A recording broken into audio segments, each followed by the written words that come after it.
Hello, and welcome to another episode of the Green Team of the Legendarium. I'm your host, Befuddled Panda, and here with me today we have Kyptan. Heyo. Or should I call you Cryptrin? I'll just add more R's. Two R's. More R's. More R's. You fit three in there. Well, Cryptonar. we've had two before, so we need three now. We gotta add more. Cryptonar. Yeah. Little Red, Hello.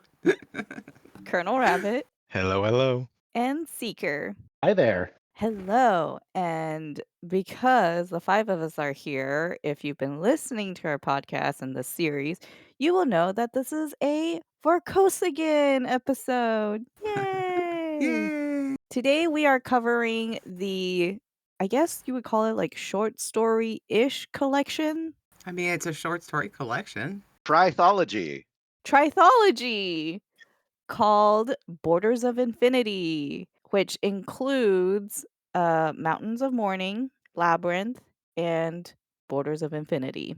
I'm not even going to try to say what installment this is in the Vorkosigan saga because it's the stories take place at different times in the Bujold calls timeline. it an early tasting platter. Really? Somewhat. Huh. I Okay. think that's a good description. Yeah, but I wouldn't want to start with this. No, I would not recommend that She as says a it's good first for time reader. people who don't want to commit to a full novel. Huh. Okay. I mean, I get that because, it's these are bite-sized, shorter stories, but then you don't get the context, Yeah. Yeah, they're fun, but they wouldn't make a lot of sense all on their own. hmm I don't know. I think all three of these short stories can be read independently, and you don't really lose all that much. I would agree with Kip. Oh, I think interesting. that, but I'm the famous not spoilers or spoilers are fine. So I mean, maybe Uh-huh. if you're concerned that Miles might continue to be alive, I guess, although there's an entire series. I don't know. So you would just read the summaries of the first three books and then jump into these. But yeah, it definitely takes place in several different. It's definitely early career Miles, but they're several years apart, I want to say. But technically, Yes. it takes place after a book we haven't read yet, Mm-hmm. That's true. I was like, wait, which did is we go to Earth? teased at Did the I miss very that end one? of this book. Actually, so I did look up reading order again because there's different reading order, obviously. And Book Riot had one where Labyrinth, no. So Mountains of Mourning happens chronologically after The Warrior's Apprentice and before the Vor game. Mhm. And then hmm Labyrinth happens after Ethan of Athos, and then Borders of Infinity right after that. Okay. So those are Interesting. supposed to be before Brothers in Arms chronologically. Well, But I then was actually Brothers in Arms surprised that we did definitely Mountains of Mourning because happens. I thought we had already done that because of where it takes We chronology. did and then- already do Mountains of Mourning, I was going to say I missed that recording. but we Yes. didn't really cover it in too much detail. But we did a Well, bit. we didn't cover it in the context of this collection because I didn't realize until I started reading Borders of Infinity there are these little framing chapters Yes. in front of each of these stories, and then a little framing right after the third story. Yeah, I got seriously iRobot vibes from that. Fair enough, I guess. I think the framing chapters does a good job, like tying it all together and making them feel more cohesive in terms of the like Miles story arcs, at least from what we've read so far. Yeah, I would say it makes it feel like a book in the Vorkosigan saga as opposed to three Vorkosigan stories. Right. Yeah. Okay. I don't mind the shrimp story at all. I like the framing. And it gives us more Simon Ilion. Mhm. Yeah. Yeah. Which is always fun, especially when it's a banter between the two. Okay, so as a reminder, Seeker and myself, this is our first time reading through the Vorkosigan saga. Rabbit, Kyptan, and Little Red Book have all read this series multiple times, individual books many, many times, some less. I wanted to let's actually start with the veterans because I'm curious, like, when you first read these stories, Did you read them, like, as part of this collection with the framing stories or more like in the individual stories? I read them individually the first time. Okay. It was in the collection first time. You read them in the collection? Right. Okay. I read Mountains of Mourning separately. I actually don't think I've read the third one. I don't think I've read Borders of. I have no memory of it, Oh, which really? really This was surprises your me first because time? I think it might have been. It's pure Oh. Miles, and I love it. Yeah. But yeah, I think it might have been. Okay. So then I guess like my follow-up question is when you were rereading it, especially with these framing stories, did it change your enjoyment or what you took away from the stories? Well, I mean, I don't know if it changed it because I don't know that I read it. I've read Mountains of Mourning for sure, and I've read Labyrinth more. It's just the short story Borders of Infinity. I don't recall. Mhm. Did it? It didn't really change my feeling. I really enjoyed seeing a more grown up Miles in action. Because we've been dealing with young Miles, Mm. and but he's still pretty young. I don't know. I just was like, that's Miles. It's like everything I love about him Yeah. as he's grown into he's he's still kind of running a con, but it's like I don't know. It's just a con for good. I can't really. I love it. Just is everything I love about Miles and all Mhm. his instincts as a person and his willingness to take crazy risks to achieve a good. That sure doesn't change, huh? Yeah, and he's much more confident for sure than he is in the last story than he is in the other two stories. He's definitely Mm. more has grown into his own as Naismith. Gotcha. Okay. What about Kip or Rabbit? I the second time through, it really places it in this like cost benefit frame, Mhm. which you don't really get to until the end of the story. But the whole time, because of the frame, you're thinking about it. You're like, Mm. okay, why did this cost so much? And it really centers that financial case significantly more than I think the story would on its own. Yeah, And I it agree. draws in the idea of Miles's privilege, in which he can make these decisions in the cause of human life and the cause of humanity that possibly nobody else in his situation would be able to do. Mhm. Yeah, I think the beginning where it's like the whole premise of why Ilian is talking to him, right, is to understand like what exactly happened and to be able to defend the cost to the Barryaran whatever council people. I think you're The right. Like, Congressional Budget Office. yeah, like, with that framing going into it, it does then present like, the reader kinda just has a different experience reading the story. Because when we read Mountains of Mourning, we didn't have that framing, and I was just like, "Okay, this is just another Miles story and, like, a little bit of a side quest." But then now reading it with this framing, it's like, "Oh, okay, it's more of a it is more cohesive. It's not just a random side quest. There are actual consequences." Yeah. I think the other thing that these three stories really highlight to me is that despite the fact that Miles is a complete loose cannon, does whatever he wants, when he's taking command, when he's giving orders, when he's making judgments, the thing that's always at the top of his mind is the people. Mhm. Even in the Mountains of Mourning, is who is he making the judgment for? Mhm. Who is the justice for? And then in Orders on Fendi is he doesn't care about the monetary cost of leaving behind dropships, of leaving behind fighters. I Right. want these people alive. Yeah. In Labyrinth is once he meets Tora, I guess slight spoilers. Um, he he decides immediately, oh, this is a person. Now that Right. she's a person, he has to save her because that's what he does. Yeah. Specifically because she's a woman, so much of his calculus Yes.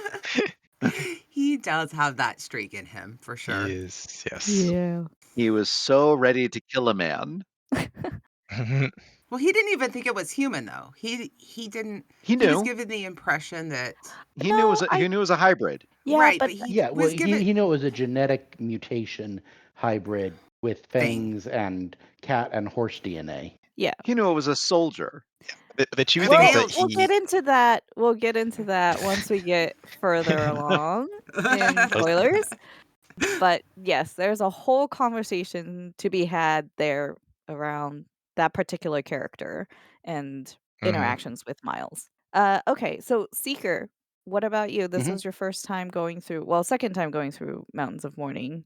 But what'd you think? I didn't get a lot out of the framing per se, but of the Miles stories I've read so far, this is Miles at his most mature and least annoying.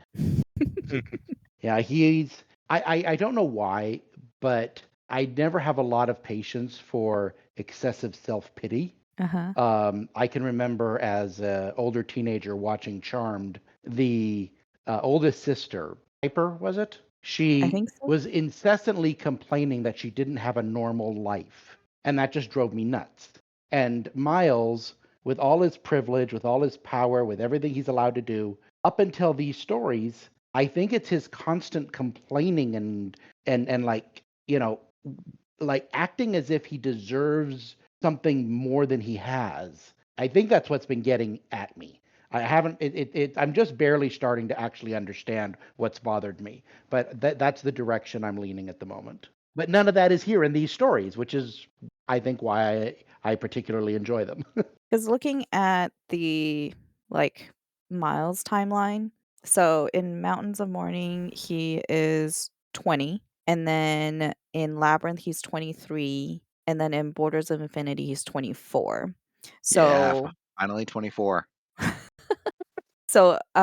as like in the way that this collection is presenting these stories as he's having the conversation with Ilian, he's at least 24, if not older. Oh, Yeah, well, apparently, he's, according to this timeline, 25. he's Yeah, 25. Yeah, he's 25. Yeah, and a little uh, bit of his whininess comes out in his conversations with Ilian, but even then, it's very subdued compared to when he was younger. I am going to entirely disagree with that, but I'm not going to get into it before spoilers. I mean, Okay. I have a disagreement with it too, and I don't know if it's the same one that Kip has, but yeah, I have Alright, thoughts. we'll get to it. In terms of my enjoyment and my thinking of this, I really like the stories, and particularly Labyrinth was like a weird, change. It had twists that I just was not anticipating and could have never anticipated. It was fun, and there were some things where I was just questioning it a bit, which we'll discuss. And then Borders of Infinity is just like you're thrown in, and I was like, okay, there's got to be more to this than Yep. what is being presented. What is going on? What is Miles's like secret plan here? How is he going to get out of this mess? And it did not disappoint. So that was good. Really like how that story hides the ball Yeah. in a good way. Hmm. It Yeah. does a Right, right. really good job without ah, it, and Yeah, you don't. Borders is definitely my favorite of the three. Nice. I'm usually not a fan of that trope of like hiding the point of view's thoughts and knowledge, but I think it works very well here. She does it very well. Nice. All right. So with that, Seeker, do you have summaries? How does this work? I do have summaries. I Okay. don't have a summary for Mountains of Mourning Okay, because that's okay. we'd already covered it. Yep. Because of my current getting over my cough, no dramatic reading. I'm just going to read it straight out. Okay, that's fine. So, And so with that, we are gonna do summaries, and then we'll get into a spoiler discussion. so here's the summary for Labyrinth. On the planet of Jackson's Hold, a feudal dystopia reigns supreme. Our intrepid Admiral Naismith must facilitate the defection of a top geneticist, but Dr. Kanaba refuses to leave without his samples. And where are his samples? Hidden in the leg of a genetic monstrosity. Enter Tara, an 8-foot tall, fanged and clawed super soldier prototype, now sold off as a disposable plaything to the Baron Royval. What begins as an extraction op spirals into a chaotic rescue mission. Miles gets himself caught and locked in the dark with the monster, only to discover that the monstrosity is a lonely, intelligent young woman with a sharp mind and a desperate hunger for freedom, kindness, and someone who doesn't see her as a monster. With the help of Belthorn and her new quaddy girlfriend, Miles and Tara are rescued. But only Miles's silver tongue can turn enough liabilities into assets for the Dendari to reach the jump point. As the Dendari pull off one of their wildest extractions yet, in the end, Miles pulls off more than a defecting geneticist. He finds a new recruit, fangs, fur, loyalty, and all. I think I didn't edit that last paragraph properly, but okay. I still liked it. I always Sorry. love it when you're mid-read of your summary, then you're like, oh, wait, I didn't change that. Yeah. Okay, so here's the summary for Borders of Infinity. On the barren moon of Dagala 4, a Cedagandan prison camp looms impenetrable. Our intrepid Admiral Naismith must infiltrate the escape-proof hellhole to extract a Barryaran officer. Wait, no, he's not Barryaran. I forget what. But anyway, whatever. A key officer. Marilakan. Barralakan. There we go. Marilakan. That explains my weird spelling. But the target is broken and half mad. The camp is a vast dome of mud, despair, and thousands of starving, demoralized prisoners with nothing left to lose. Stripped naked and dumped among them, Miles finds himself at the absolute bottom.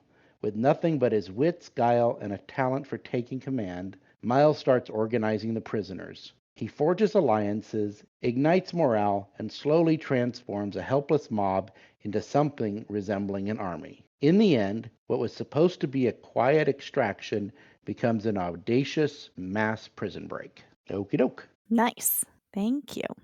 So we'll start with Labyrinth and then transition over to Borders of Infinity. Do we want to start with the elephant in the room or do we work our way up to it? I think let's work our way up to it. I want to work our way up to it with one thing first. We got our Okay. first look at a quaddy. Yes, Mhm. we did. Unless you're Rabbit and you read Free Falling First. Yep, I did start with it Falling Free as my first story. But yeah, so if the history of the Quaddies is hinted at with their reveal, and if you are curious to learn more about it, that is the story Falling Free. Oh, okay. Oh, that makes a lot more sense now. The title of the story. Yes. Okay. Yes. Yeah. Nicole, what an interesting character and creature. What would you like to say about it, Kip? Float chairs are awesome and really prove that accommodations for disability can, in a heavy-handed way, this says that they can provide more mobility for someone Mhm. than their unaugmented peers. Mhm. hmm Good point. They reminded me of the Cedagandan hut or hot, The whatever they were. bubbles. Yeah. Bubbles, yeah. Yes. Well, they The- have float chairs in the bubbles. Yeah, Yes. so it's essentially the same technology. It's just Right. theirs are always Nicole's are always see through. Right. Well, she doesn't have the bubble at all. Yeah, she doesn't have a bubble at all. She just has the in her force chair. field for anti-gravity. That's a separate device. Yeah. That the protective That's an bubble is I mean, entirely it's completely separate definitely a device. force bubble because she smashes someone's head with it.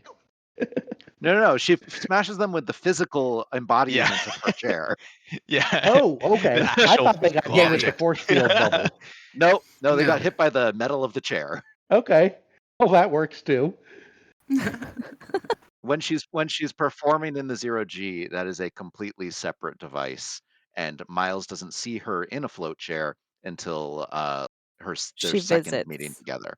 Yes. Yeah. It is hard for me to imagine and like see in my mind what this float chair really looks like. Mhm. They Yeah, I do always refer to it I as a just cup. visualized a 0G bubble. Mm. Mm. That was Well, when that's not in the text. when they first met her, she was in this 0G Yes. environment. Mm. Yeah. Yeah, I see it as kind of like almost like a hammock shaped Mm. It said chair. tube-like. Yeah, Tube-like. it's like a little bit of a curve. Yeah, a cup.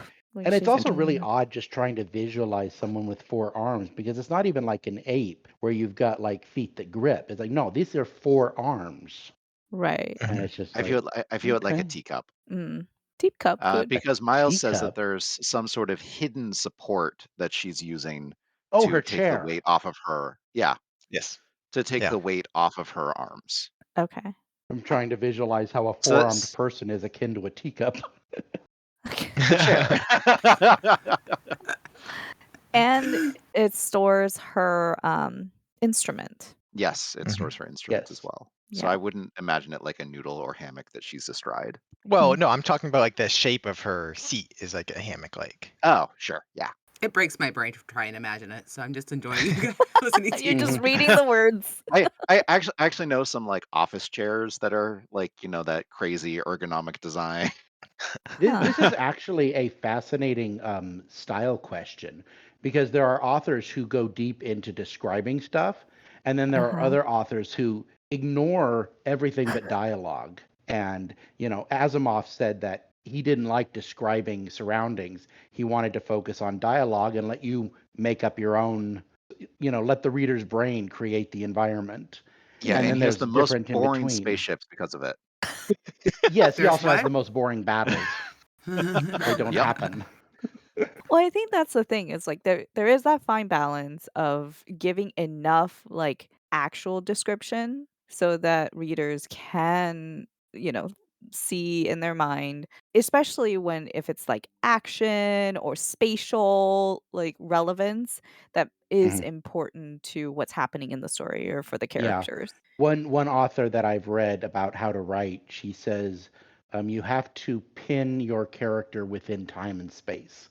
Right. Otherwise, it's easy to lose what's going on. Yeah. Tell that to Gene Wolfe. Oh, jeez. Yes, there's Well, lots of authors that completely ignore that. when you're Gene Wolfe, you can ignore all rules of writing.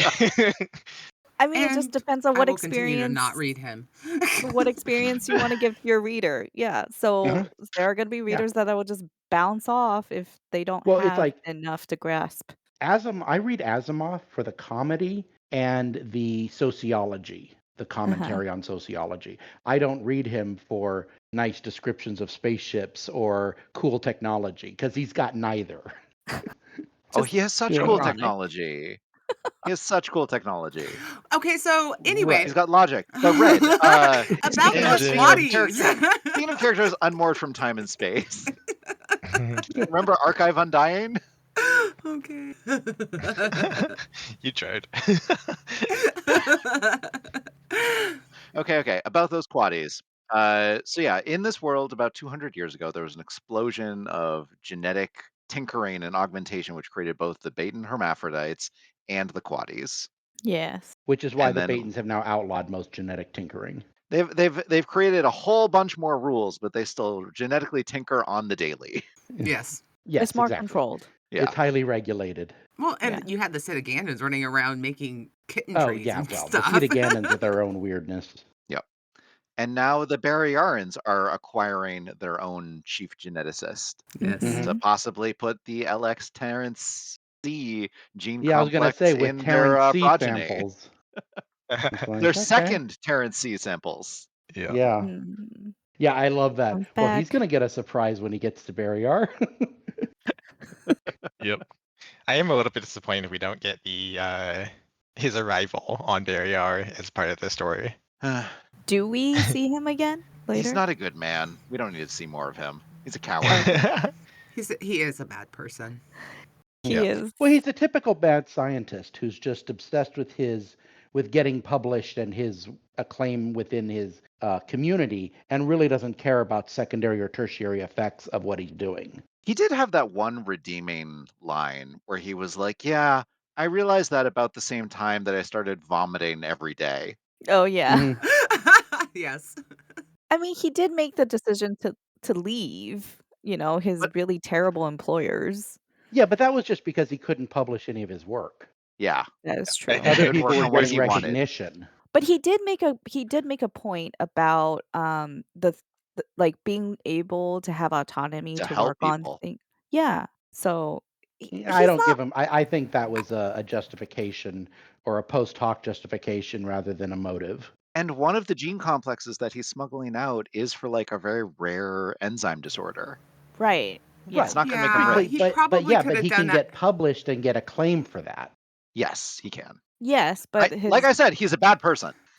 Yes, exactly. I was going to say the very fact that he considered Tara a failed experiment. Well, why is she a failed experiment? Because she can't be Mhm. used for the purpose that he created her. You know what's absolutely hilarious about this conversation is at least Mhm. half of us are not Christian, as far as I can guess. Yet we are using the Christian framework of pride as a sin to say he's a bad person. Also, he considers everybody around him discardable. Well, But yes, yes, that's highly he's antisocial, definitely. I'm not I was using raised anything about Catholic. I was pride. confirmed, so I don't know if you're counting me or not. But no, you don't count. No, he doesn't count as a Christian. He counts wow, as a person. how judgmental, weighing my And you Oh, count soul, Lord. yourself, Kyptan, do you count denying my. yourself as a I in my n-dimensional categorization theory, I count myself as Christian among other things. This is okay, okay. definitely a tangent, and so to bring it back, uh, I think the doctor is really looking out for number 1, Hmm. self-survival, that's what it is, and, I mean, he doesn't have to be all bad. Very No, the rarely doctor are is people just motivated by a completely bad. combination of survival and prestige. Yeah. But, I You know. mean, he can also want to help people and, like, have his, Oh yeah, yeah. No, I think that's a invention great secondary help. motivation that he's done, and he recognizes that as a something that will get him acclaim. Like if he can do something that will help people, people will write about him because of it. But Well, potentially. and I actually agree because he was fine with getting rid of Tara, and then she missed him, and he's like, "Oh, that's so nice," and he thinks that she's gonna, like there's this whole thing where she thinks that Miles has been sent to rescue her by the Hmm. doctor, and he's Right. all ready to take that credit and like, "Oh, she likes me, so that's great." He's pure narcissist. I think Yeah. part of it is and he did acknowledge this, is that he has been on Jackson's Hole for too long, Hmm. and that will influence what his thinking and perspective, so Yeah, well, But the fact that he willingly went there Yeah, I wasn't is willing to cut him also that slack either. yeah. yeah. Yep. well, he thought that he would be able to do more, of Did the Narcissism. he? research. Did Yeah, he? of the research I that don't he think Yeah. wanted so. to do. I think he thought Yeah, he'd be able to publish like things that he did on his own that weren't, like anything that they didn't want on Jackson's Hold, he could sell to anybody and publish about it. And they're like, no, no, no, no, no, you don't exist. I, He I thought think that that he could do anything he wanted, free from rules exactly, and laws. Yeah. exactly narcissism. That's what he is. He thought I can do anything. He didn't consider whether those rules were maybe in place for a reason, Hmm. or maybe people who disregarded all those rules might not be great people themselves, because it's hinted at what they're mostly using those genetic people experiments for, which is to make clones of themselves and then kill the clone and insert their brain into the clone. I Hmm. Basically, think is I think Welcome to Labyrinth Altered Carbon. I mean, yeah. Labyrinth and Borders of Infinity definitely both draw explicit parallels to Nazi Germany. Mm-hmm. And uh, the parallel for Labyrinth that I see most clearly is Operation Paperclip, where the U.S. snapped up Nazi officers after the war to get their scientific expertise. Hmm. Yeah. And then we decided to experiment with acid and telepathy and okay, Yeah, let's get and weird. and rocketry, but Well, yeah, that too. like, is it moral to use this man for his genetic expertise after all that he's done, Again, based on what moral framework? based on Barry R's? I think so. And on Barrier, I don't know, but yeah, Barriers, yeah, I think so. It's for the good of the empire for the survival of Barrier. How about beta colonies? I think Beta Colony would have a conniption fit. I'm not entirely sure. I think I would tend to agree with you, but I'm not nearly as sold on it. I think beta colony might say that he just needs some therapy first. But yeah. Yeah, But like yeah. the point Let's being that modify his brain so we give him empathy. Uh-huh. yeah. The experimental, was it therapy? Uh-huh. Wasn't there an episode of 2 of the original series of Star Trek where they did stuff like that? Modified people's brains so they weren't aggressive or something? That's a I know it was common sci-fi trope. I know it was a Yeah, major so plot point of Firefly. I think Barry R um, not the wider society would be accepting of him. I think for secret military purposes and all that, then that's why they are bringing him. But if Yeah, it got out to the wider barrier society, I don't think they would be because of how we saw the reaction to even trying to save Miles. Yeah, it's true. They would absolutely not be about mutants and Like, mutations Miles's and genetic. grandfather Yeah, nope. would be like, "Kill this man right Kill now. this He man. doesn't deserve." yeah. Huh? Yeah, kill this man. Yeah. Mhm. So, Like that reeks of Setaganda. Mhm. right. Yeah. Exactly. Okay, yeah, I see that point. If the mutant research came out, yeah, I could see that because Barryar just has a reflexive rejection of anything resembling a mutation. Mhm. One, because the Cetaganda as well, like Kyptan was saying, is But I don't really genetic. consider that moral. I consider that a prejudice. Yeah, but, Well, I like, was by Barry standards, they would have rejected him.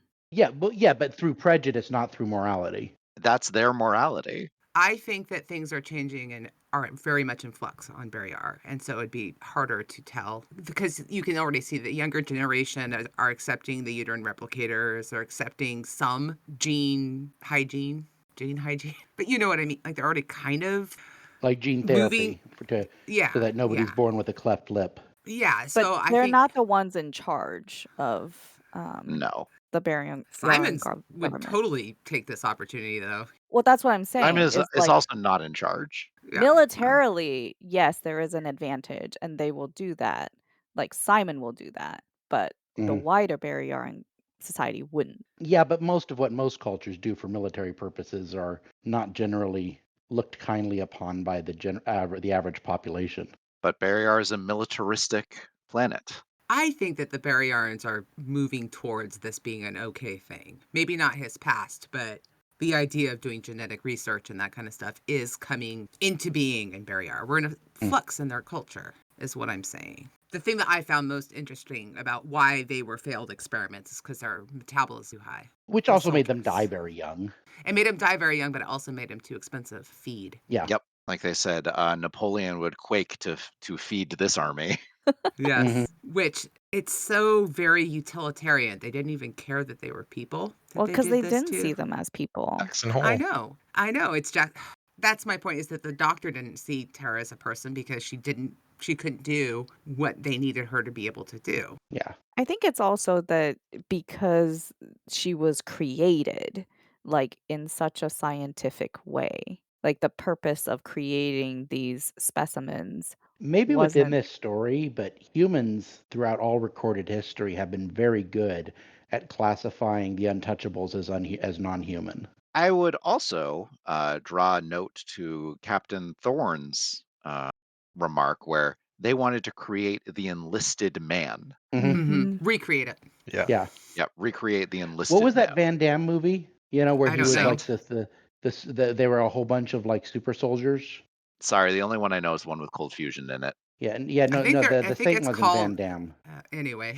Yeah, I know. I know what you're talking about, but Yeah, but yeah, they were these genetically modified super soldiers who were essentially disposable. I mean, that's also what Star Wars clones are as well, right? It's not. Yes, yes, exactly. Yeah. And the droid army, because I'm not sure about their level of sentience, but Yeah. disposable soldiers. Yeah, they try to downplay that level of sentience in those films. Roger, Roger. All right, so we are making our way there. The subject of Tara, right? This I was reading this and I well, was thinking about you, Panda, when I was reading this. I was like, I wonder what she's gonna think about this. uh, yeah. Well, I mean, I have a thought about the initial encounter. Mhm. Now I don't want to go into like, if you're human test, but if this, in my view, she SA'd him. Sure. She has all the power. She basically, it's like, prove to me I'm human or I'm going to, by my standards, or I'm going to break your neck. But That's also, what Miles is No, convinced is going to happen. that's not how I read that at all. But that's Miles' view of what's going on. I don't think that is. It's Okay. complicated. it is complicated. And also, she's 16. Yes, Well, yes, that's He's what but she's 7 feet 23. tall and can lift him up by his neck. I don't think she Okay. was threatening. No, I don't think that she was threatening to kill him if he didn't have sex with her. I don't think that's what she was doing. I don't think that's what Miles thought she was doing. That's absolutely what I got out of it. I think that is a I I think think it's a Seeker's reasonable read fear. is a valid read, I'm not and saying it's not. people I'm can just saying have that's not how I saw right. it. People Now can the second have and different third reading. encounter, that's a whole nother story. But the initial one, it's like, if the genders were reversed, I don't think anyone would claim it's anything other than SA. I can think of a few authors who would not. A few authors writing in this time period, such as Anne McCaffrey. Well, I'm not gonna take Anne Okay, let's not talk about author McCaffrey's. sexual sex exploits, okay? I mean, okay. Anyhow, Uh, Yeah. The 70s and 80s fiction has a lot of, by modern standards, highly questionable activity going on amongst the heroes. Yep. I mean, even now, like, it's not even just in the past. There's Well, yeah, we've got age 50 gaps, Shades of major Grey these age days. gaps, major, like, hostage, Stockholm syndrome, like, all of these things. These are tropes that people do like to read, and authors will write them because either they enjoy writing them or because people will read them. So, in terms of this particular dynamic, here are my thoughts, and just these are my thoughts. If people disagree, you are entitled to your own opinion. I think the main thing here is probably the age gap situation and how innocent Tara is as a person. So, usually, when we think about the age gap and like why we cringe at it, is because of power dynamics. And to your point, Seeker, like the power dynamics are a bit flipped here, right? Because Hmm. Tara is Are quote they? unquote When they're yeah. under the well, building, absolutely. when they first meet, it absolutely is. Tara is the quote unquote monster. Miles sees her like ravage this giant lab rat, and he doesn't know that much about her. He didn't even know that she could speak, right? And he was just under the impression that, hey, this is a very powerful creature that can very easily kill him. So he does what Miles does, and he uses his words to upend a power dynamic, which puts him on top.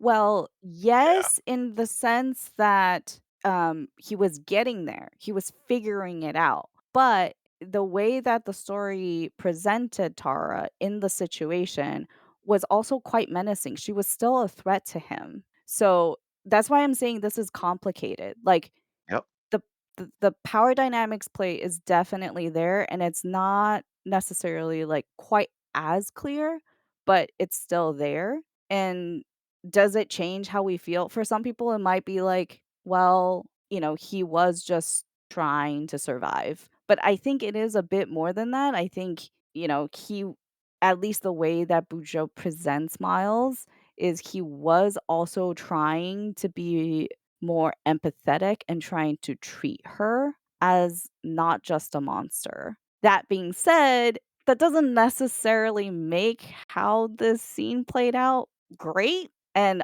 honestly, I do not know why Bujold included this aspect at all. He names her. He does. Sorry, maybe I've been reading too much Earthsea recently, but I mean, naming for me, naming somebody, her is an attempt to humanize her, not a Correct. power dynamic. I don't know if you can separate the two. Okay, so for me, I view power dynamics ultimately as force. Whoever has the biggest gun has the power, regardless of who's the smartest when it Well, comes down to it. I think I think Miles gives that's a great dialogue about how power resides in your head, not in your arms in Borders of Infinity. He makes Yes, a pretty Yes. and compelling point there. well, I mean, I hear that, and I hear, yes, dear, that's what ugly girls say. But that's also the thing is like Bujo does make the effort to say, okay, Miles thinking back to when he was like her age and like what he was going through and what he was feeling. And apparently he's not a virgin at this point, which I was Nope. surprised by. Yeah, I'm also baffled that Apparently he lost the that at hormones 15. of a 16-year-old boy are being compared to that of a 16-year-old female, which, It okay. felt very un-Miles-like. Like, the Miles that we read so far that I got to know, this felt like very not Miles, and that was Mhm. very weird. Did feel like So suddenly new information. yeah, Yeah. completely. Though we have gotten hints in the past that like he's found that like certain like Baton girls look at him because of his physical deformity, not in Right. spite of it. Yeah. Mhm. No, Miles definitely lost his cherry on Beta Colony, if nowhere else. Yeah, I Not think he just explicitly mentioned in Warrior's Apprentice. Am I remembering that right? yeah. Yeah. I don't It remember. just feels wrong because I think Miles likes to not think about it. It went so disastrously. Yeah. Mm. Yeah, and even on Beta Colony, he talks about feeling like a novelty being used, that no one Yep. actually cared about him. They just wanted to check him off their list of planets, men from planets they'd had liaisons with. I think it was more like because of how he looked and his genetic issues, he was a novelty in that way too. Mhm. Not just that he Yeah, was there was very definitely that arid. as well. Yeah, Hey, but what genetic issues? well, Yeah, you he know what doesn't have his any. physical Teratogenic issues. issues. Yes, yes. But they wanted to take it. He felt like he was being taken for a spin, so to Mhm. speak. Right. Yep. And I Yeah. think he was as far as the sexual assault thing, I don't think Miles was looking at it that way. I could understand, but I feel like they've had enough of a conversation that he didn't feel physically threatened by her anymore by the time they actually have sex. I A lot disagree. a Yeah, I lot of disagree groomers too. don't think they're performing physical assault. Are you saying Miles did it? So who are you saying? Because Panda and Seeker seem to I'm think saying they did it to each other. they It could Yes, actually, totally yes. be mutual. Yes. Well, then then it's not. Well, then it's not sexual assault if it's mutual. But at Are least you It sure is. Is it about that? not? Eh, It I mean, totally in the still state of can be. California, if both of you are drunk, okay. Are you gonna But finish that? the point is well, that it's neither. You cannot legally consent when you're drunk. So if both of you are drunk, you can legally charge each other with SA. Welcome to California. okay. What I'm gonna say about the whole situation is, first of all, Bujold is really good at bringing out the complexity of sex in the human experience, and she does it really well in Shards of Honor as well. And I thought it was handled well. And I mean, maybe it's because I've read the whole series, but Miles in his own way is kind of a ladies' man. And this book, he's channeling his inner Ivan, shall we say. You want to know why I have major problems with Labyrinth and specifically this part of it? It's Okay. because everyone on Jackson's Hole is way too nice about how they're treating both of these prisoners. Fair enough. She is being held by like Sex Slave Central, and she somehow wants to convince a human to have sex with her to prove that she's human. Mm-hmm. But she's not being Yeah. used as a sex it slave. seems like she just savaged a customer who was maybe looking at her in a sexual manner. We have no idea if that's why that customer was there, but we do know that that's what that house is known for. I didn't don't think because she know just if moved there. Savage when I read Savage, I thought meant like she may have killed that No, he's customer getting medical attention. She's not dead. or like severely hurt him, not necessarily like Yeah, definitely severely hurt him.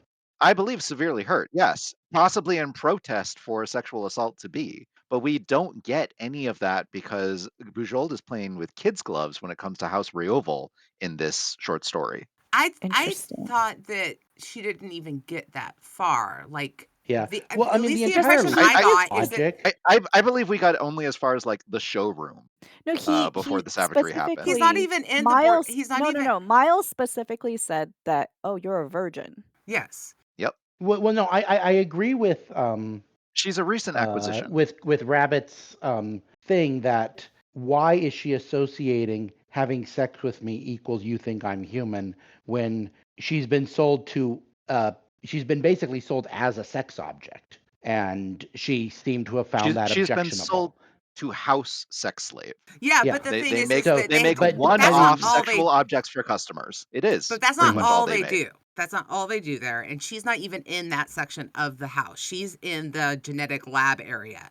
She's not in the bordellos because remember they break in and Yep. the soldiers are all like, "Oh, we're looking for the whorehouse," basically. And they're like, "That's like Mhm. on the other side of the compound." She's not even in that area of their holdings. She's That's a fair. recent acquisition that they're still trying to break to heal. Yes. Yeah. But she hasn't been So yet. yeah, but I would But she think that the probably threat doesn't of know that would be that. looming over her. I don't think that 'Cause she understands, It's is what possible I'm she saying. doesn't She's know. got an She's IQ of just become 135. aware. Maybe she's thinking about her childhood when she was raised by a couple and the parents and they had sex, and so that's her only reference point. I mean, She if was that's definitely not raised by a no, couple. the first No. few years, the first like up until she was about 5 or something, she was She raised was with the raised with the family. clones. Yeah. No, she was raised with the clone, Yeah, a yeah, standard but she's crash. not. Yeah, It wasn't nobody with a raped her family. then. Yeah, so Okay. But I think the point is, like, I don't understand why Bujold included this particular aspect in I don't the either. story. Because it was Either. Like, written in the early 80s. Because Miles needed a romance. which I mean, sure, but he's had other romance, like, romantic interests. He needed the Um, yeah, but have you exotic seen late romance. 70s, early 80s movies? It's just it was the thing then. This adds to his romantic interest harem. He's got Quinn, he's got Thorn, he's got Elena. yep, yep, yep, Well, yep, Elena's not yeah. interested in him. Well, not anymore, But but yeah, Not anymore.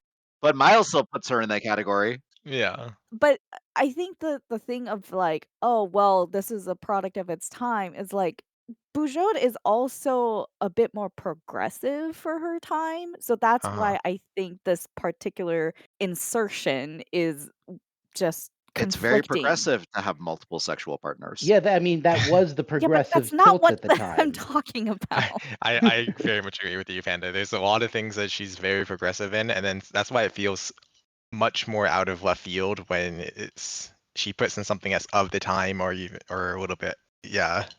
Yeah, Yeah, that's just so but this was, questionable. I mean, free Free love love. and swapping. That was the progressive But the free bent of love the is not what we're society. talking about. they're talking I mean, about it her There being is. No, No, it sexy but and him is. being. it all stems from that tree. Yeah. Okay, Mm, well, that's certainly a different way of looking at it. I think it's a little out of left field. I agree, but it doesn't bother. Okay. And what I'm saying is that the thing that I do like about it, I'm not saying that it's weird or any like it's not. There's definitely weird power dynamic things going on. Definitely 100%.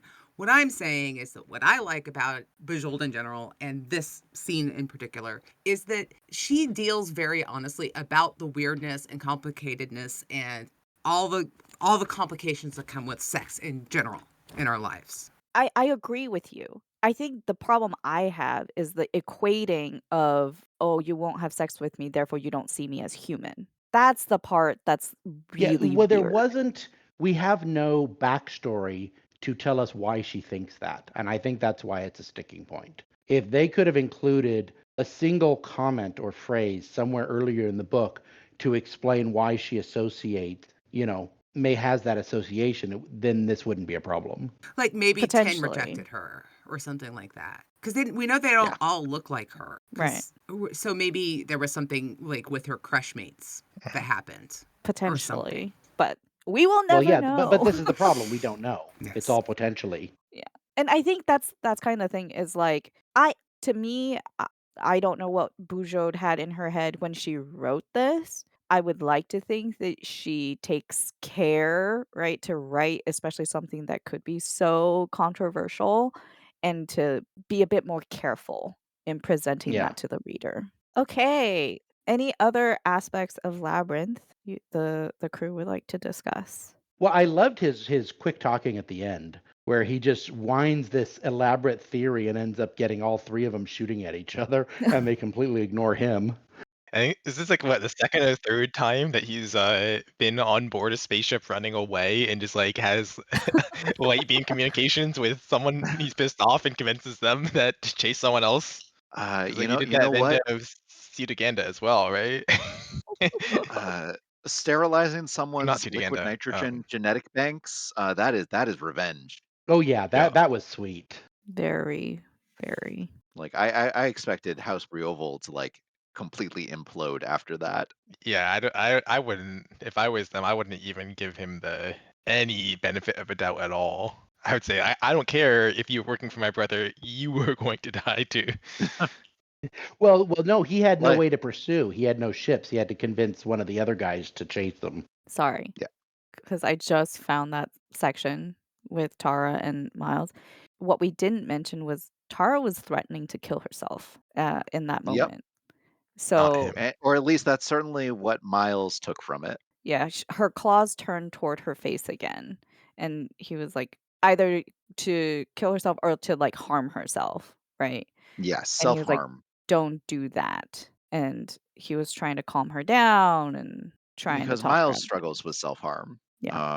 Which is the reason that I wanted to bring up why I completely disagree with Seeker about Miles at his like most mature. Because I mean, unless we're just disagreeing on what the definition of mature is, because this is also Miles at his most emotionally volatile, I think, in the series so far.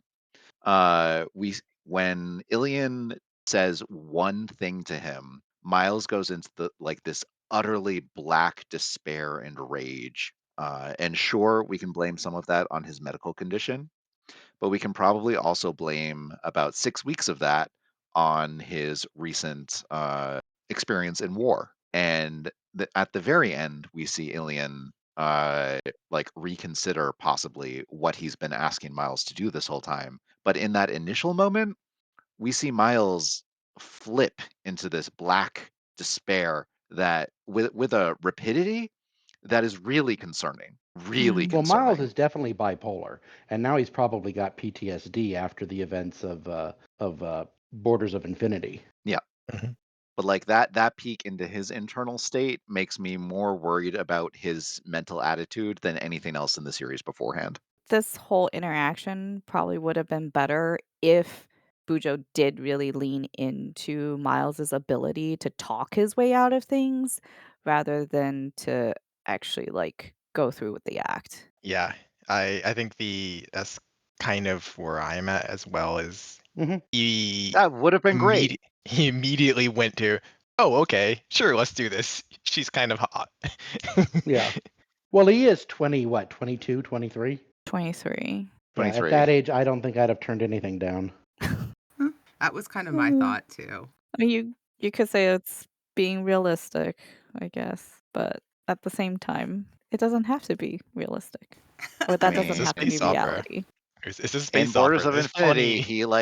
he resists the opportunity to motorboat someone as she's saving him from a lethal conflict. So That's I personal did not growth. expect those words to come out of your mouth. And that's why this is the most mature Miles has been.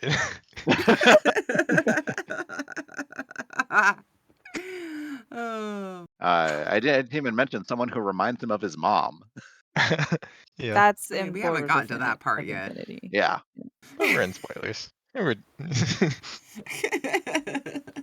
I did like how Miles, at the end, talking to Tara was because Tara's like, she just wants to be normal. And he's like, what is even normal? Like, look at Nicole. And Tara's like, she's beautiful. It's like, yeah, that's not, quote unquote normal. And Belle, so Yep. just be you, the best you can be. Well, and even So, when she talks about how she's not going to have a long life, and he's like, that's even more reason to go for it. Not wasted trying to be normal. Yeah. right. Which then, I mean, we could just end that there, but if we want to be more complete in the discussion, is the second time that they get together, right? At which point, like, the power dynamics is not the same anymore. And so, that could also, it's a different interaction where it's like Miles knows what he's doing. He's not afraid of her. In fact, like, he's not quite yet hit her commanding officer, Not but soon quite to yet. be. No, he's Um, just her recruiter. yeah. Yeah. Yep. Which I guess at that point, his perspective is like, Sophistry. what is Sophistry. sophistry? Yeah. What does I that know The what mean? the He ability word means, talks but I to don't get the himself into it. context. He talks himself into he saying it. explains it away. Ah, Mm, yes. Yeah. yeah. I mean, but even, I mean, in this case, even though, Miles is no worse than, Kirk and Riker, if you will. Those are two very different people, but okay. Yes, but both of them had fun with anything that didn't object too loudly. Oh, dear. Oh wow. Okay, that's a characterization that I will object to and then move on with. The point is that it's definitely, as far as the power dynamic, it's kind of, it's a little questionable, but He's also still Miles's 16. is Miles's every thing is single that he sexual. uses his words and his brilliance and his cunning to get him out of situations where strength wouldn't do it. And he also Mhm. uses it to get himself into situations. Yes. Oh sure. Yes. No, but my point is that I don't think that that just weighing everything down to power dynamic is fair in human relationships. So yes, there's always power dynamics, but it's a lot more complicated than that. Mm. It What is I'm more saying. And complicated. by the time they're on the ship, I think he actually does care for her. He definitely cares for her as a person. Yes. Yeah. Miles is a bleeding heart. He cares for pretty much Mhm. everybody. That's why Kind of my he point. yeah. Yeah. Well, except for with the Just because he doctor. cares for someone doesn't mean he can't do them harm. Look at That's Ivan. true. Do you think that he was Poor doing her Ivan. harm? I mean, I don't think Ivan harmed any of the Hote ladies. no, I was I saying, don't look at think the so relationship either. between Miles They and seem very Ivan. happy about the yeah, I'm just Miles saying, hurting look Ivan. what Miles does to Ivan. Yeah. Right. Well, but then also He Ivan cares for does to him, Miles. and he almost Mhm. torpedoes his career several times. Yes. Yeah, but also And He almost gets him killed a couple times too. Ivan has caused Miles no ends of inferiority complex and angst and everything else because, Ivan does so easily what Miles wants to be able to do. Miles does Smooth that to talk and himself. be That's not Ivan's social fault. no, but yeah. it's not Miles' fault that he's good at talking himself in and out of places. It's just what he was born with. One of those involves significantly more action and interaction than the other. Okay. I'm sorry, but trying to get into ladies' pants involved massive amounts of effort and usually failed in my experience. So, Ivan doesn't get it easy. He has to work at it. Ye- Ladies. He worked yeah, at it pretty hard. it's like, I don't see Miles as not thinking. He has to put a lot of effort into what he does. Yes, like how to circumvent Imperial security measures by getting Ivan to move comms consoles around and give him access to secured materials. Yes. Oh no. Oh.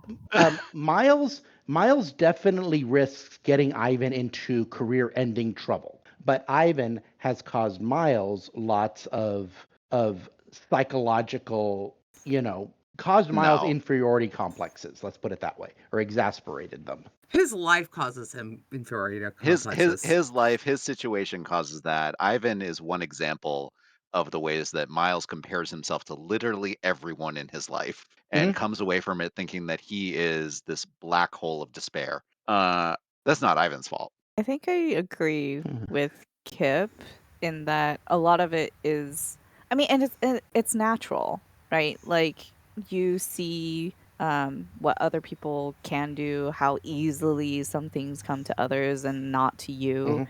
and it's just very natural for people to do that. And Miles is this expert reader of human emotion and extrapolates everything. Extrapolates everything. Right, but that's Miles's natural talent. Is all I'm saying. It doesn't make Miles a better or worse person. It's just who he is. Sure. Right. I say now if he tried to intentionally harm people with that skill, that would make him a bad person. I mean, he does that all the But time. What are you talking about? He's pretty well, okay. manipulative. if he doesn't intentionally try to harm people who are on his side. He tries to harm his enemies. And for And those enemies, they're I think there's also also people. plenty of examples of Well, like yes, but Kip you try to saying. destroy the enemy. That's why they're called the enemy. I I feel very sorry for Ivan, to be perfectly honest. I don't He's think the I'm Ivan one. is, sorry. like, intentionally trying to make Miles feel I less. view conflict and war in a very Game of Thrones type of Yeah, but the viewpoint. thing, You either but win or you die. well, How you do it matters a lot less. that's not fair in the sense of like familial relationships. No, That's not no, that's why I'm objecting to Miles uses his skill against the enemy. I'm like, well, of course he does. That's what it's well, for. I mean, no, but he does do it against Ivan too sometimes. It's Mhm. I've always felt sorry for Ivan. He's not particularly bright, and he's No. surrounded by a lot of people who are a lot smarter and a lot more savvy than him. And just like Miles suspects everybody's laughing up their sleeves at him, everybody's kind of laughing up their sleeves at Ivan. So, Miles in his own head occasionally thinks like, "Oops, sorry, Ivan. Guess you got to yep, bite this yep, bullet so that I can maybe get with a girl." yep, yep, Yeah. yep. I mean, Okay, to be but the fair, thing, Ivan does the same thing to Miles. yeah, yes, that's also true. That yeah. part, like, I'm That's like, just okay. To be more that's fair just two to good Ivan, friends. Ivan tries to run away from Miles every opportunity he can. Yes. He's like, oh no, oh He's like, "Don't call me. Don't come visit me. no. Stay Do you far remember? away." Do you remember that time when we were kids and I was buried under the Uh-huh. laps? And also, like, there's also the whole thing with Elena as well. Like, yes, Miles is not in a great mental state of mind, but he would have asked her to marry him, even if it meant she would have been miserable on Barrier. Yep. He exerts considerable effort trying to prevent Elena from realizing things, from being able to talk to other men, from being able to make her own decisions, from having access to all of the knowledge that Right. he just But as you uncovers. guys told me when I was criticizing his pettiness and whininess, he was only 17 at the time. And I think he does grow through that and he learns to be He better. does absolutely grow through it, and he eventually makes some correct decisions involving Elena, Oh, begrudgingly and eventually. yes. Well, he was 17. And I think that And running a considering that military he was company. 17 and she was what, 18, I think, a lot of it was just normal teenage BS. I agree, Sure. but also I was making it as an example of times where he actively and intentionally tries to hurt somebody he Harm cares about. somebody. Yeah. Even if he's not admitting it to himself at first, he's doing that. Yes. Mhm. Yes, he does. But anyway, And we'll get more examples of that later on. and we'll Yeah, we'll well, also get there I have more. no benefit of that, so. Well, he also does a lot of really good things, and he really does. Speaking of really good things, we can talk about Yes. Borders of Infinity Where and that he twist scrapes at the end. words into a man's back with into his bare flesh with a broken cup. Okay, that's not what I was talking about, but I frankly thought sure. that move was awesome. Extremely Machiavellian and perfect. Perfect. Well, Okay. Resulted in Yeah. the dude's death. Yeah, yeah, he deserved it. he was not a Miles nice guy. disagrees that anyone deserves it in that camp. That's true Yeah. because the real enemy was the Sea Gandans. Yep.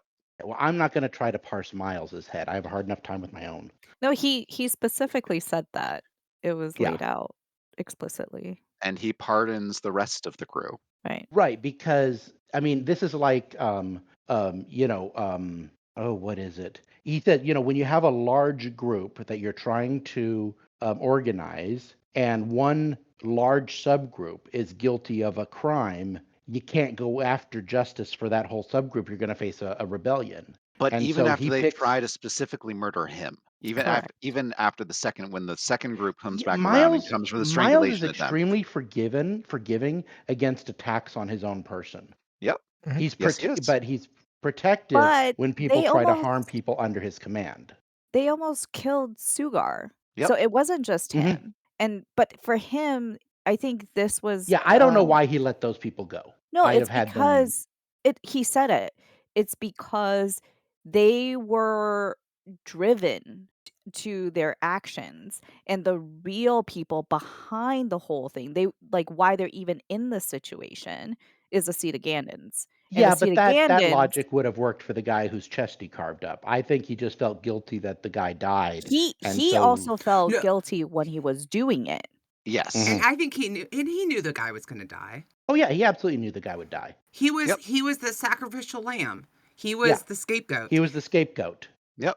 Miles considers himself driven into an imperfect and impossible situation, and he chose the least bad of the options that he could think of, Mhm. Yes. Which is the according Which to is same him. why I reason. said very Machiavellian. He rationally it's rationally dispensed cruelty to achieve a military goal. Sure. And I But said it's that he also didn't want to do it. Yeah, I agree.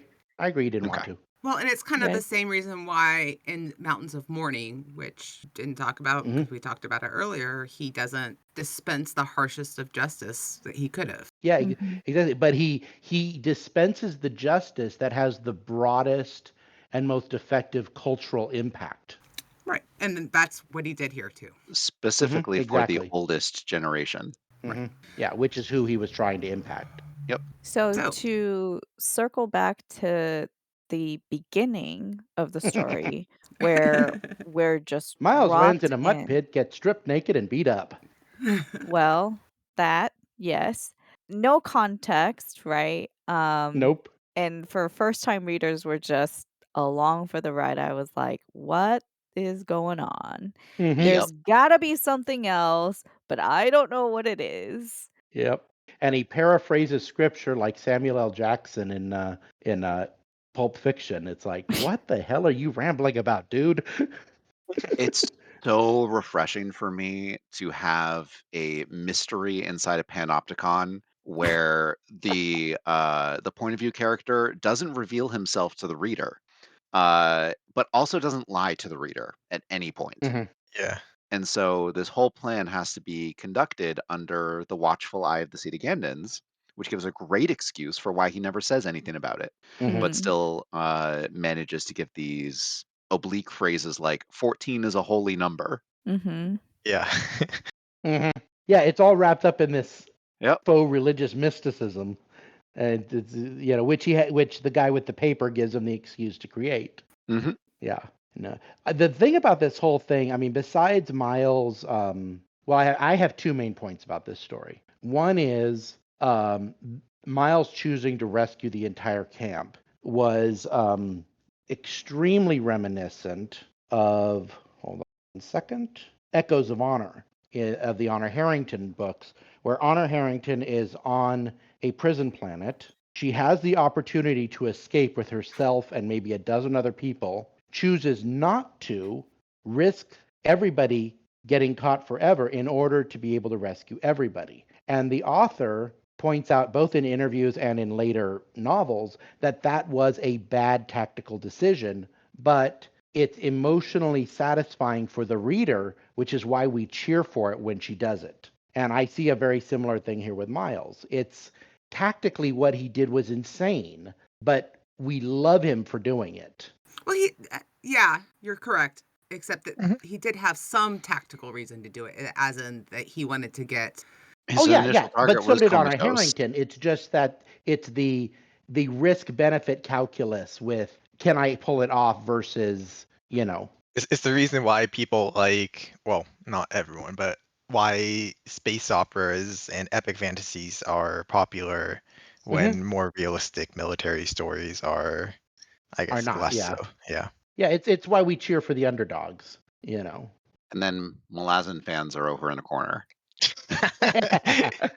Yeah, well them and what's his name? The Blade itself dude. Man, the end Grim of Dark. Memories of Yeah. Ice, Yeah. I still have not forgiven Erickson. So, And But I am even so Erickson glad. has a fair bit of people making bad tactical moves for the sake of heroism. I mean, Deadhouse Gates is definitely not the same vein as Borders of Infinity, but the Crippled God, a little bit. Mhm. I never got that far. The last one I read was Dead House Gates though. it's okay. Well, I hope you continue in this series that we're reading, Oh yes, yeah, no, I'm continuing here. Absolutely. which is I much. just enjoy this zoo of conversations we have. Oh man. Zoo is definitely correct. Legendarium Tangent Special. You know, I've Mm. never really been the contrarian view in a group like this, and I'm finding it fun. Oh, good. I'm glad. I can't help that you're wrong about Miles, and I'm glad that you are enjoying being wrong. I feel like we have a pretty good variety of perspectives in this Being a group. contrarian's fun. I like trying it all the time. Mhm. I know that. Yeah, so I Boy, think do I sometimes know that.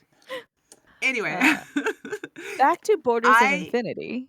Go I ahead. guess of course, we have all the drills and stuff that Miles does, and that's great. The thing that I found, I guess this is going to sound weird, the most interesting, because the Citagandans pride themselves on how civilized they are, and they manage to exploit every single loophole Mm. to Mhm. justify to get away with their cruelty. Well, Yes. yes, but see, civilization And is a courtesy you grant other humans. The I know, Cetagandans don't consider the prisoners to be human.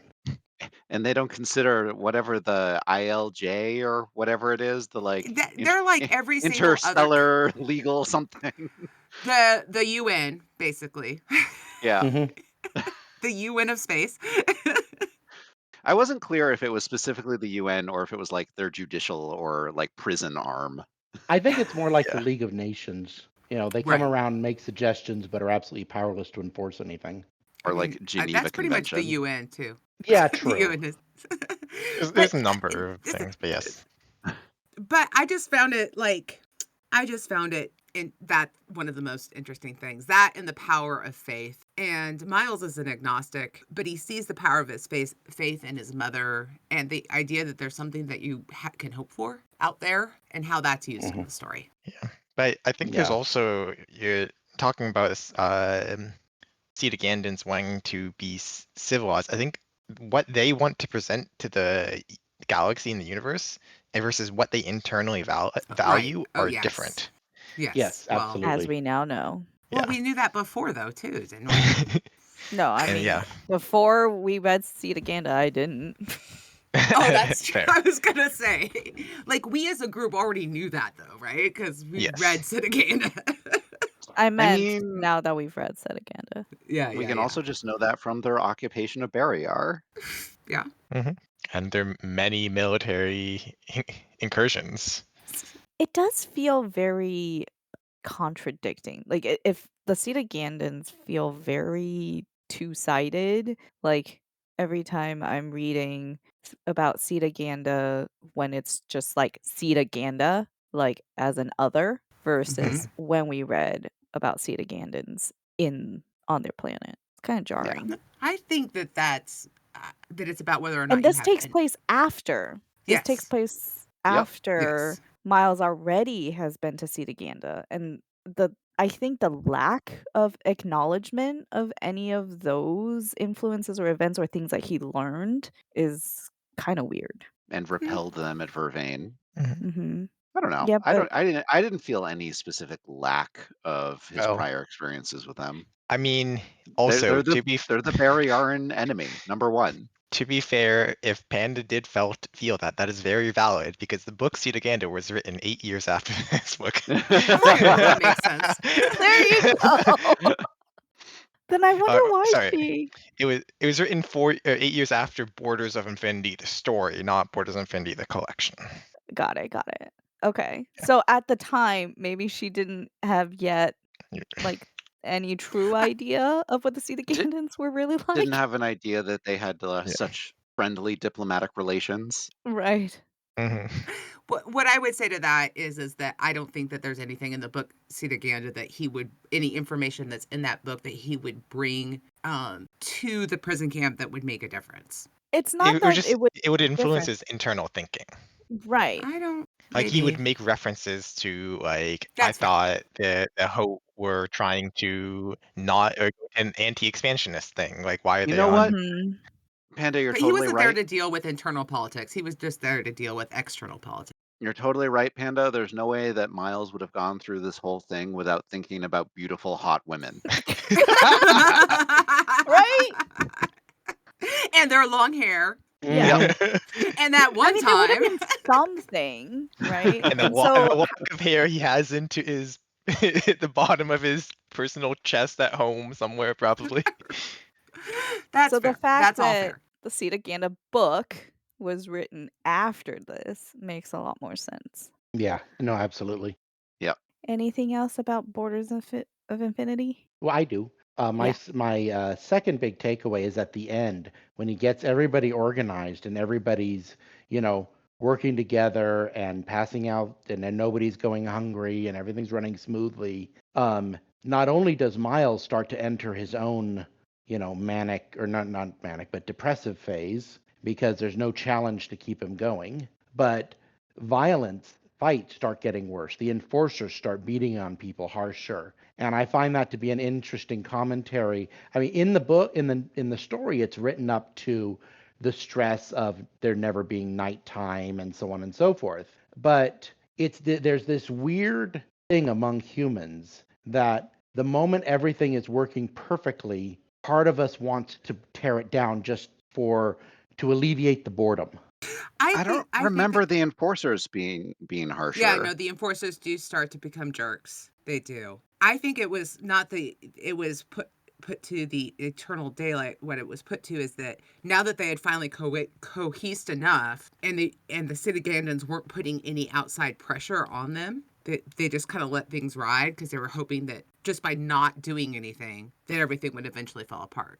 And that's what was And it making. was starting to. Yeah, that's what I'm saying. Yeah, and that's my point. Without a challenge from the outside, if you just It have a wasn't just perfect Miles, though, it's community that people. works Yeah. smoothly, they'll turn on each other just to alleviate the boredom. I don't think it's necessarily alleviating boredom. I It's think That's a it throwaway line that I heard someone, and they were commenting about utopias. So sure, but Mm, I think it is very much in human nature to be competitive. I and mean, also part of to that is abuse power. evolutionary, right? Mhm. And the and to seek revenge. And to abuse power. yes, yes, but also, I mean, we all know the Stanford prisoners yeah, experiment, how that And went. was deeply So flawed. deeply flawed, but it was also a way to show, like, yeah, there are ways people that just tend to want to feel more powerful and exert that power. Now, I do think that in this instance, right, like Miles did try to explain it. Well, the way that Bujold wrote it was pretty clear. In that they had a lot of them have been here for years, and so there is a lot of like tension and baggage. And without the input from the outside, basically the whole like spark, right, for Miles for doing these drills and everything was like, "Oh, we need to have communication with the outside.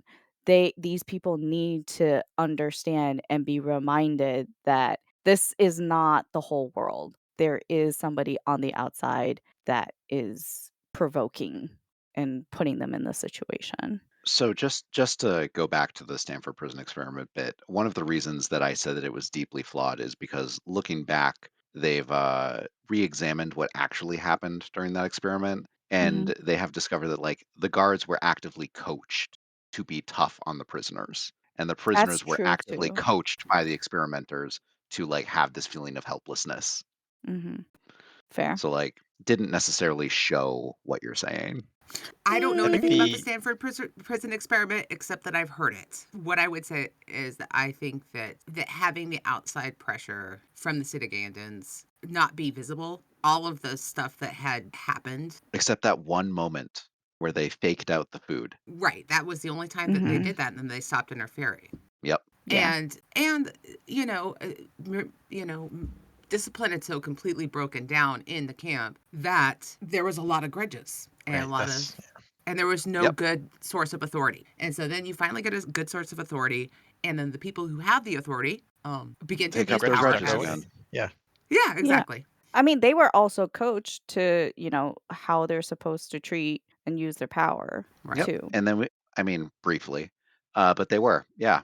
Mhm. But we also get Triss giving up on the idea of revenge. which was a beautiful moment. Mhm. Yep. And I like the fact that he had drilled them. You go to these 14 spots, you get your food, you wait, you wait, you wait, you wait. He had them all drilled. And just like in real life, you drill that stuff into people so that when the real emergency comes, you get less panic and people just do what they've been drilled to do.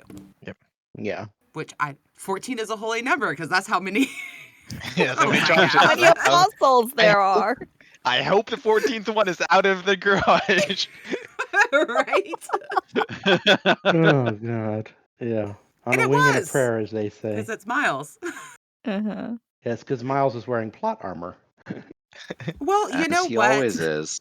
That's okay. I don't have to read Oh stuff yeah. being No, I realistic love all- characters with good plot armor as long as it's a good story. Mm. I can't wait till we get to Civil Camp. How does plot armor influence accusations of sexual assault? Oh good lord. Can we not? We've already talked through that. I don't want to go We back. have. Can we not So go on back? that note, what are we going to read next? Is it Brothers in Arms? Yes. Lisa, yeah. Yeah. Ooh. Yes. Okay. Did we get more? That's the one where we get more Jackson Hole, isn't it? No, we get Earth.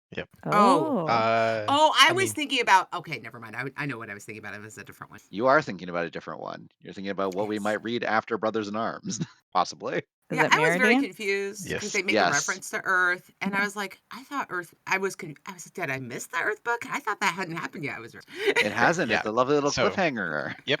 And that is a good takeaway, right? Because the end of the framing device is basically right before the start of Miles's journey to Earth for the next book, right? No, it's about Miles telling his story of Earth to his mother. Oh, right. Yes. That's right, because it's after. Yeah, I remember. Yep. Yeah, Because in the frame story, he had just gotten back from Earth, maybe. Yeah, correct. correct. And she's like, "How Mm. was Earth?" And he was like, "Oh, let me tell you about Earth." And that's where Portals of Infinity ends. So we're continuing the frame with our next reader. So Brothers No, in Arms is not about Earth, or is It is. It It is. is. it is is. about Earth. Okay. Yeah. He's telling his Got it. mom The all end- about the- Earth. Right. The end of the Borders of Infinity frame is after Brothers in Arms ends, and he is returned from Earth. Got it. Okay. I guess who are the brothers? Is it Ivan? We'll find You'll out. find out. You can look at the back of the book. No, Hey, you can look at that. This is more fun. All right. Any other last thoughts? I love Miles. That's my last. I love Cordelia too. So it'll be nice to have some more Cordelia. Yeah. I love to have Yeah. even a moment of Cordelia. I definitely agree with you about Cordelia. You miss her? She's just a really nice, fun character. Yeah. I love that doctors know that they can run to Cordelia to get Simon Ilian out of her hair. She's just quietly terrifying. As Miles said, a higher authority. Mhm. Or was that no? That was what Cordelia said. She's a higher Yeah. authority. Yeah. Barry Yarns as a curse word. Yeah. Oh, yes. In many different ways, many different inflections and tones. Well, All right. I was just gonna say I got a son to go give hugs to here. So Yes. Yeah. Don't break his So- bones.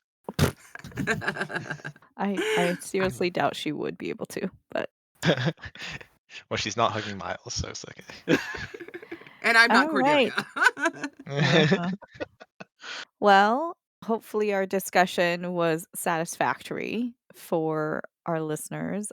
Shout out to Mark on the Discord for giving us a question. And I guess next time we'll be in your ears to talk about Brothers in Arms. If you want to continue the discussion, join us on Discord. Otherwise, we'll see you next time. Bye. Bye. Bye.